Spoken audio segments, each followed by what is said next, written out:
Do you ever wonder how great leaders in the community make things happen? When they encounter new, unexpected challenges like a pandemic, how do they continue to successfully make an impact? Welcome to That Sounds Terrific, the podcast that connects you with these amazing people. Get insights on what they do to meet their goals, find out how you can help them in their mission, and learn their methods so you can be more successful at what you do. Welcome to That Sounds Terrific with host Nick Koziol. Hello, everyone, and welcome to another episode of That Sounds Terrific. Joining me today is Michael Neal from Schooley Mitchell. Thanks for being on the show, Michael. Glad to be here. Thanks so much, Nick. Yeah. So why don't you start off just by kind of telling us a little bit about yourself and Schooley Mitchell and what you're all about? Sure. Well, I've been a consultant for a number of years, primarily helping businesses tell their story more effectively. I like to say I'm a marketer, a digital marketer. And what I've done is help them amplify their message and achieve elevated results. And for the past year, my partner and I, we've been part of Schooley Mitchell.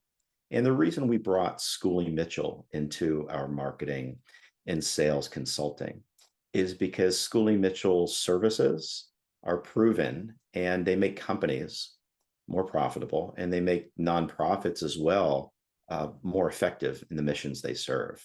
To give a little bit of a background of why that should matter for folks is that Schooley Mitchell's been around for 24 years. They've worked with over 27,000 clients of all sizes across the United States and Canada. We help them, primarily, as you can see from up here, we help them save their costs, but we do more than just provide them money. We give them the knowledge of their vendor costs, what they should be paying, what they should be paying. We give them more time back in their day because we serve as a fractional vendor manager, and that provides security and knowledge that they are running the most efficient organization possible. And the bottom line why my business partner, Larry Nippon, and I love doing what we're doing is we make these companies more efficient, more profitable, and they can serve their missions much more efficiently because they're paying less and they're doing more with their time. Well, that sounds awesome. I mean, I know we discussed this a little bit off air and talked a little bit about what you did. And I know in particular, the passion for me is the nonprofits aspect, right? I've worked, in education and nonprofits for most of my career. And, it is a challenge sometimes, especially the larger organizations, to get them to be more cost effective. So I guess, one of the questions just popped in my head as you were talking is how do you get some of these bigger organizations to kind of, agree to meet with you? And then also how do you get them to start looking at cost savings? Well, let's break that up into a couple things. Sure. One, let's talk about the things we're most passionate about, which is nonprofits. I mean, you do a lot of amazing work in the community and they love you for it. And I've done a lot of work with nonprofits, both locally, regionally, nationally, internationally. And I live in the northern Philadelphia suburbs. Another one of the great things about Schooley Mitchell I didn't mention is I can do business anywhere across the United States and Canada. We have clients in the south, in the north, in the coldest parts of Canada, down to the warmest, scorchingest parts of the United States. And one of my particular passions was working with nonprofits. And I've been involved with community leadership for a long time. And as I've even run as an interim executive director, the largest hunger relief, food insecurity nonprofit in the greater Philadelphia region. And I just love being able to give back. And that organization does amazing work. And I'm doing a lot of really interesting things right now related to relief in Israel right now for medical supplies. I'm doing work with volunteer causes, doing work with education. And steering back to your question of how we get to people, the majority of our business is driven referentially. People know that we do good work. Our clients love what we do, and they pass the word on. But more importantly, we ask them to pass the word on, not just in the form of a testimonial. We have a robust referral partner program, and we teach them how to make referrals. If I were to say to you, hey, Nick, can you give me 3 referrals? You could probably do it, but you're busy. You're running podcasts, you're doing work for the university, you've got your volunteer causes, and sometimes things may leave your mind. But we make it simple and easy for people to make referrals. And that's how we get to businesses, whether they're a $5 million multi-location restaurant shop in upstate New York, or a $500 million retail distributor with 50 locations across the United States. And we get to those by people introducing us and for us asking for those introductions. And a lot of the work that we're doing right now with nonprofits comes from my network of being involved in the community for a number of years and speaking with board members or their executive staff to help them reduce those expenses. So money isn't leaving the organization in a way that doesn't make sense. They're able to keep more in, to give more for the missions and the causes they serve, as well as to enhance their advancement or fundraising efforts. So I sort of talked in a big circle. Yeah, no, it makes a lot of sense, especially coming from like, again, a higher ed mentality and fundraising in higher ed. There's so many different times that you look at programs and vendors that these institutions use, and there's multiple schools or multiple departments that have separate contracts sometimes, right? Or completely separate opposite services for the same things, when maybe they could work together and get a better, contract value, or, eliminate some of these really hefty contracts that they have to deal with. And I know that's the same kind of case for those larger nonprofits and businesses too. So all of what you're talking about makes complete sense. And I have to also say that, when you were talking about your client base being, Northern Canada and South states, depending on your interests, you might want to like organize your meetings or something like that at specific times of the year, so you're not stuck in like Rochester area in the middle of a snowstorm. Well, having spent 4 years in upstate New York at Syracuse, I know what lake effect snow is like. So yeah, absolutely not. So I guess, moving on, like, so what is the process that, takes place? So you identify a client, you're going to sit in front of them and talk a little bit about like, what it is, they know what it is that you do, they've been referred. Like, what are some of the first steps that like people can expect? After we go through the introduction process, we describe the different type of expenses that we analyze and assess. There are 14, and those typically fall below the gross margin line, or more from an accounting perspective, they can be categorized as SG&A. Everything from telecommunications, which is good old-fashioned wire lines, wireless data, Wi-Fi, anything that falls within connecting person to person or device to person or device to device. We deal with fuel, electronic logging devices, shipping, small package shipping, or LTL. It's great for distributors, manufacturers. We deal with facility supplies. We deal with merchant card processing. We deal with uniforms and linens, and there's probably another half dozen more that I'm not thinking of right now. And what we do is we tell our prospective clients that the analysis that we do, all it requires is 3 months worth of invoices. And that's it. We're not looking at a P&L. We're not looking at books, because sometimes the businesses really get kind of standoffish. They think, well, you're going to look at our books. I don't want to open things to you, even though you're a trusted third-party consultant who's done this kind of work for 24 plus years. And that sort of lowers potential anxiety that they have. And that's commonly one of the pushbacks. Once they recognize that all we're doing is looking at invoices, they can either print them out and hand them to us, or we get electronic access. Then our team of analysts, we have over 100 based out of our home office in the Toronto suburbs, gets to work. And these are folks that have decades of experience within each one of the different cost categories.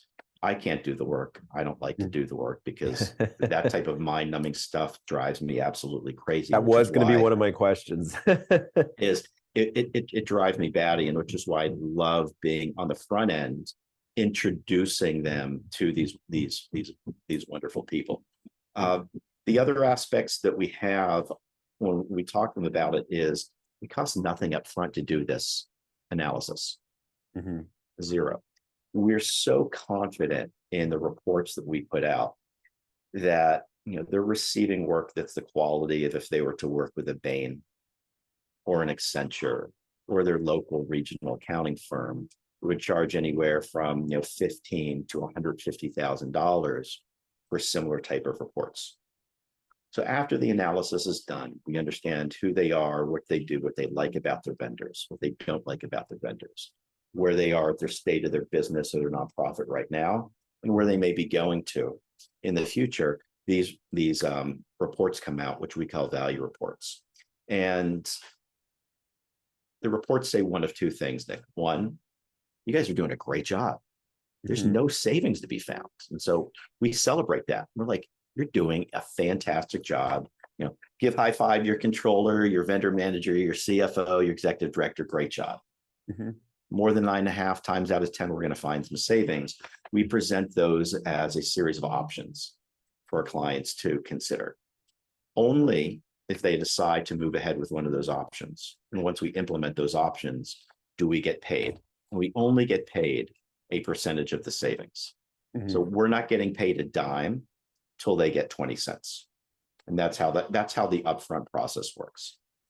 When I mentioned earlier that we also give back time and knowledge and security, what we also do on a monthly and quarterly basis, we review their bills as they come in. We want to make sure that they're getting charged what they're supposed to be getting charged. They're getting the services that they deserve. And we're also continually scouring the market to see if there are better deals that we can negotiate on their behalf. A perfect example is a medical client has multiple locations in the greater Philadelphia area. We reduced the amount of phone lines coming into one of their offices. I think the number was from 10 to 7 or from 10 to 7. Their first bill, I'm not going to name the vendor right now. Everybody knows who they are. It came back, rather than going from 10 to 7, they added 3. And what many companies will do when they get the bills in, if they kind of weigh the same, they're just going to rubber stamp it and pay it. If they just rubber stamp something like that and didn't have Schooley Mitchell looking over it, that could have been an extra $2,000 at the end of the year that they were overspending.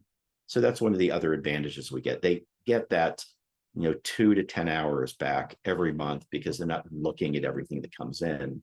And if they have problems with their vendors, we're going to be the ones on hold dealing with the waste company because their dumpster wasn't picked up.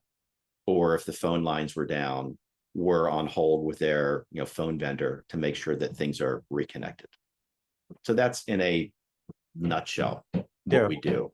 You got an added line of protection that is kind of watching over things that are coming in. That's awesome. That's a great benefit. And I love the cost savings method of getting paid.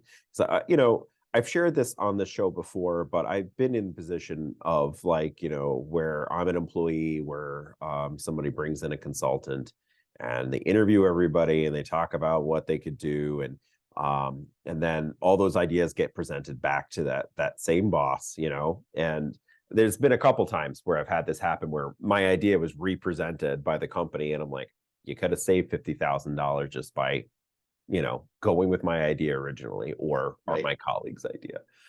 So I always like when the cost structure comes in for consultants or services where it comes from the savings, because they're not paying anything extra to get a great benefit. And I feel like consultants like yourself work that much harder because they know if you can save them more and if you can do more, they also benefit from it too.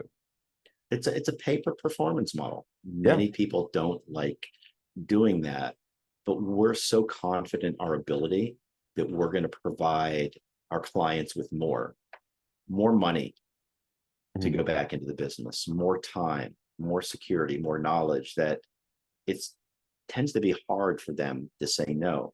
What we like asking the question is, what would you do if you had more budget? We answer that question is, we don't have a budget to bring on a new salesperson or a new administration. We don't have budget to invest in marketing and sales, to do a new ad campaign, to put up a new billboard, to open a new office, to add a new product, to do R&D. We find that budget because it already exists within the business. They're just torching their profits right now. Yeah. We bring that Yeah. money back in so they can do more. I've definitely experienced that firsthand, especially end of the year, where like they don't want to lose their budget that they have, and they're frantically mismanaging. Well, not mismanaging, that's not quite right. They're frantically spending on things without a plan, just so that they go, look, we have spent all the budget. We don't now. We're going to ask for more next year, or we're going to ask to get the same next year. But I love the system that you're talking about, because it not only finds savings, but it also is talking about, finding purpose, right? So you're spending. Absolutely. I mean, I had a similar, when I worked for one of the top financial service companies in the world, I had a similar situation where we ran online strategy, got to the end of the year. How much money do we still have in the budget? And the manager would say, spend it. And you have to come up with reasons to spend that money. And that's just the goofiness, right, of corporate America. I mean, one of the things that I implemented along with my team was, let's come up with a wish list all throughout the year, things that we would really need or want for next year, should we have a surplus. Because we did have someone on a totally different department level. Like it felt like every year that they had a surplus, they bought staples, pens, pencils, and erasers, and then like a cabinet to store all the stuff in, because they already had that from the previous year, right? So, but having that plan is always good, and like we got specific things that we knew we were going to use the following year, right? That we were running low on. So, but I love like what Schooley Mitchell does, and to put kind of your expertise and your kind of your money where your mouth is, to like do some work to show, here's what we can do for you. I again love that performance kind of approach to business. And I like how you put that, Nick. It's my partner Larry brings up in conversation, what's your wish list, when he's talking to a business owner or an executive or who's ever responsible for that particular budget, because you're going to get different things out, and it reduces that anxiety, and it gives them opportunity to dream and think really, really big, as let's create a new product. Let's advertise in ways we've never done before. Or quite simply, I'd like to invest in the best pencils, because Ticonderoga, they've never been approved before. We're going with the best right now. Very good. Very good. So I'd love to change gears a little bit and talk a little bit more about you. And I know you're very passionate about, volunteering, and you've talked about a couple different things, but I'd love to hear more about those experiences too. And, how are some ways that you like to give back and, get involved with some of these nonprofit organizations? Absolutely. So one of them that I've been involved with for a number of years is called JRA, or the Jewish Relief Agency. They were founded well over 20 years ago by a friend of mine who wanted to feed the needy in the community. And he went out with his rabbi, and they went to a BJ's wholesale club. And for people around the country who don't know BJ's, it's like a Costco or a Sam's Warehouse. Filled up the back of the SUV and provided box of food to 10 people. They put a card in the box that if you know anyone else who needs food, call us. Get calls from hundreds of people. Next month, delivered to 100 people, then 1,000 people, and a grassroots organization was born. 20 plus years later, I think maybe 24 years now. It's a professionally run organization. I've been on the board for 16 years, and on a monthly basis, not only we're providing food to over 7,000 members of the greater Philadelphia area, and it doesn't matter, what background, what religion, we deliver to everybody, but we're delivering food. We're delivering staples that people can't buy via SNAP cards. We're delivering special food bags for children, just so they can have something to eat before school or during school, or snacks after school. We created a pilot program for women who have a need for menstrual supplies, because that's something that women suffer from. So we've kicked off that program. And we also supply a number of different toiletries as well. But beyond just being a typical food pantry, what makes us different is all these goods that I just described are hand delivered by volunteers. So we're not only giving them the things that help them reduce food insecurity, we're providing them with a handshake, a smile, a hug on a regular basis and make them feel like they're parts of the community. And the way we do this, Nick, is on a monthly basis. We have hundreds of people that come out multiple days during the month.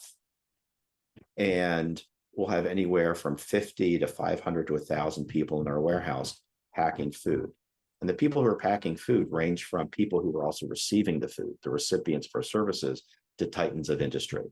I've been in a line where there has been a recipient standing next to someone who's worth $1 billion. It's kind of like mind blowing that kind of thing happens. Yeah. And the joy that you get from packing the food and delivering the food is just amazing. And one of the things that I do besides being on their technology committee and marketing committee and overall board is I'm the photographer. I've taken well over 50,000 photos over the years of people smiling and doing good on behalf of others. So that just makes me smile. And I feel I love doing that on a regular basis. So that's one of the key things that I do that gives back in ways that are meaningful for me. And for others. That sounds terrific, Michael. I mean, and one thing that I got to touch on, just because I know from some other people that I've spoken with that do some similar things, that line of communication, that handshake, that handoff of like a meal or the supplies and stuff like that can sometimes be the only communication that that person has with the outside world. And especially when the pandemic was happening and all those different things, like sometimes people, health is declining, or there's just a number of other things that are going on in their lives, and they really need that interaction with like the outside world, and they don't get it in any other way. So things like that are super important for that aspect of not just the food aspect, but being human and being able to connect with the outside world, right? You said it so well. It's that person-to-person connection that during the pandemic was really kind of broken, because it's normal for us to look at screens right now. Sure. Prior to the pandemic, not everyone was corporate American understood how to do Zoom. Yeah. My parents didn't know how to do Zoom. Most grandparents didn't know how to do Zoom. And now they're as good as, my kids are, my teenagers are, or even, friends, kids who are in elementary school. Mm-hmm. But we can't forget to lose that person to person, whether it's, going across the street to talk to your neighbor, it's, talking to someone in line, or greeting people at the grocery store. When I'm buying groceries, I intentionally don't go through the self-checkout line, because I want to chat with a person whose job it is to, I don't know, cash me out. They're people too. And I like cracking a joke, making them smile, reading their name off their name tag. Many people forget to do that. They forget that eye contact, that handshake, that high five. It's going to make them feel better, make me feel better. And if, we could share and spread that light around the world, it's going to be a much better place for everybody.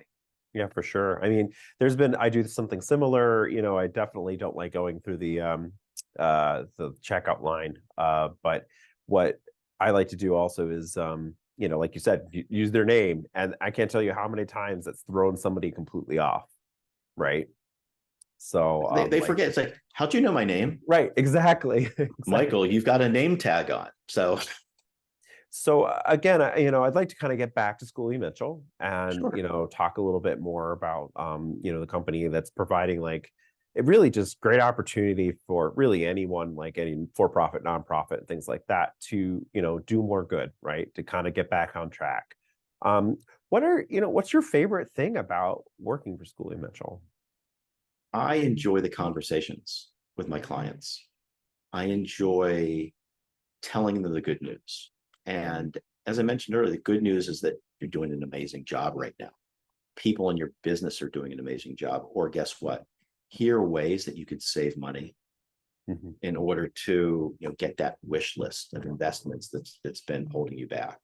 Or Mr. Ms. Business owner, you could pour more money back into your own pocket so you can do things that will make you light up. Some businesses haven't been able to give bonuses or salary increases over the past few years, given the volatility of the economy. when we can give businesses a few $1,000s back per month, or hundreds of thousands of dollars, or even more per year, depending upon the size of our client, that's pretty meaningful. Yeah. I mean, think about people as we're heading to the end of the year when they were expecting, a few $100s or a few $1,000s, and it didn't happen. What are those people whose schedules were cut, going from, part-time work of, 20 hours a week to 10 hours a week just because the business can't pay them, but they want to give them something. If those business owners can get that money back and give them to their employees, that has a ripple effect throughout the community. I mean, number one, think about the loyalty they're going to get from their employees. Number two, think about what it's going to mean for the other businesses in the community that are getting the opportunity for those folks to spend more. So that's the type of thing that lights me up. I also like from a, let's call it, corporate business. And some of our bigger clients, those that are, let's call it, 50 million to 500 million. We're talking to a couple of $1 billion companies too. The savings that they can see of millions of dollars. It could be a rounding error for $1 billion company, but millions of dollars is really significant. I was just talking to my neighbor this morning, and he was talking about his business. He proposed a cost savings type of measure that you were talking about earlier. Everyone liked it, and he was going to save a $50 billion company $10 million. Went up, everybody approved it. CEO said no. What did they end up doing? Firing my neighbor and the 25 people on his team instead of this cost saving measure. Now, what we do is not to that, doesn't have the impact of that type of extreme example, but we want to make sure that our clients are able to get more, because that money that they have in their business is circling down the drain. I used the torching the profits analogy earlier. Keep the money in your business because you deserve to keep it in your business. Or for a nonprofit, keep in the nonprofit so you can give more to your mission-driven causes that light up the world. Yeah. I mean, I think that it may not happen too often, but it could happen. You could find that money that could supply that, keep that division, keep that job, kind of a thing for the company that's looking for it. But can you maybe give an example of, obviously you probably can't give a client name out there, but maybe just a great success story or something that you're super proud of that happened because of the cost savings that you're aware of? Is there something that comes to mind? I'll give you a couple Schooley Mitchell examples. I'll go from big to small. We're working with a national nonprofit, $200 million organization with 100+ locations across the United States. Took a long time for Schooley to land this nonprofit as a client, but once they did, they started analyzing just one cost category of several that are coming down the pike. Able to save more than $2.1 million for that nonprofit. $2.1 million for a nonprofit is huge, just in one expense category. Think of what that would mean in terms of all those offices getting that money back, for the home organization getting that money back. And we're just getting started working with that organization. On another level, we're working with a plastic surgery practice, one of the largest in the greater Philadelphia area with multiple locations. We were able to save them significant money across their multiple offices, but we heard from their COO, their office manager, is telling my partner, Larry, you've taken a burden off of my shoulders. I'm dealing with HR issues, growth issues, building the practice issues. I don't have to worry about this vendor mess anymore. By way of example, the COO was away on vacation. He was in the Caribbean somewhere. He got a call from the office. The phones are down. We took that on. Our team dealt with the phone provider for 90+ minutes to figure out where the problem happened, how to remedy it, and got things going back. No, I just snapped my fingers. So obviously it wasn't snaps and they were doing it for 90 plus minutes. But if he had to do that, if he had to be on the phone or someone else be on the phone for 90 minutes at the opportunity cost of dealing with clients and patients and the medical staff, what would have happened? So that's another way that we give back to our clients by supporting them, acting as their fractional vendor manager. Very, very cool. Well, thank you for those. You're welcome. That. Is there, if now we're kind of at the part of the show where I'm like, is there anything that I haven't talked about that I haven't asked, like where you definitely want to get it out about yourself or Schooley Mitchell and what you do? Is there anything we're missing that the audience needs to know? Oh my gosh. We could talk about sports. We could talk about upstate winters in New York. We could talk about family. But again, getting back to Schooley Mitchell is, if any business owner, any executive, any nonprofit exec wants to know how well or not well their business is doing, give us a call. And again, it doesn't take a lot of upfront effort to get the information we need. Oh, and by the way, if it does take a lot of time to find invoices or bills from your vendors, then you've got bigger problems in your organization that we're happy to help you with. On a time and consulting basis versus the complementary things that we do. And it's just fun to figure this kind of stuff out.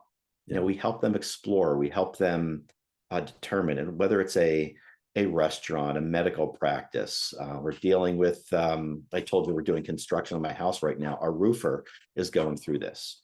And the cool thing about that is our roofer is introducing us to his suppliers, who are much bigger. So the company that makes the shingles that they put on top of my house, we're in conversation with them right now. So it's a nice ripple effect that we just enjoy talking with people. And it doesn't matter how big the company is or how small people think. To be able to save money and keep it within the business, you can tell I'm really passionate about that, because it leads to deep, meaningful conversations where we can do more and allow those companies to really elevate those results and their objectives, no matter what they are.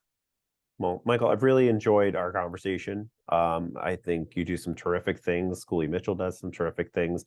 And I definitely think that anybody that has a business should be reaching out to you. We're going to put all that contact information in the show notes so that they can do that. If anyone can go and save money and not have to spend money to do it, it's a sort of a no-brainer. So I'm urging my audience to kind of reach out to Michael Neal to kind of check out Schooley Mitchell and see what they can do for you. But thanks, Michael, so much for being on the show.